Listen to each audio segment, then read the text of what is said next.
Hi అందరికీ. Summer హాలిడేస్లో పిల్లల్ని తీసుకొని తిరుపతి వచ్చాం కదా. ఈరోజు శిలాతోరణం చక్రతీర్థం అని అడిగొచ్చాం. ఇక్కడ తిరుపతి వచ్చిన వాళ్ళు ప్రతి ఒక్కరూ ఇవి కూడా సందర్శిస్తారనమాట. ఇక్కడ శిలాతోరణం అంటే రెండు శిలాల మధ్యలో ఒక దారి లెక్క రెండు శిలాలు కలిసి ఉండడాన్ని శిలాతోరణం అంటారు. ఇక్కడ కొద్దిగా అడవుల్లో ఉన్నప్పటికీ చెట్లు, అడవి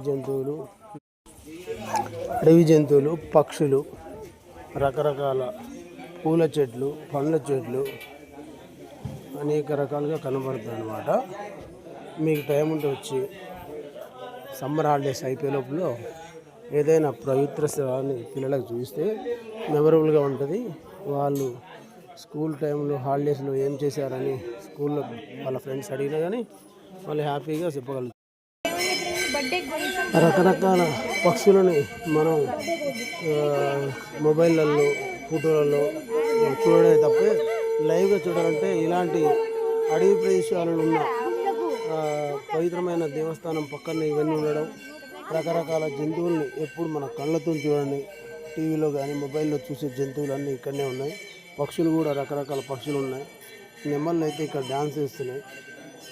రకరకాల ఉడతలు, అడవి ఉడతలు, దేవాలయాలు, రకరకాల మనుషులు అంటే వేరే రాష్ట్రం వాళ్ళు, వేరే దేశం వాళ్ళు చాలామంది కనబడుతుంటారు అన్నమాట.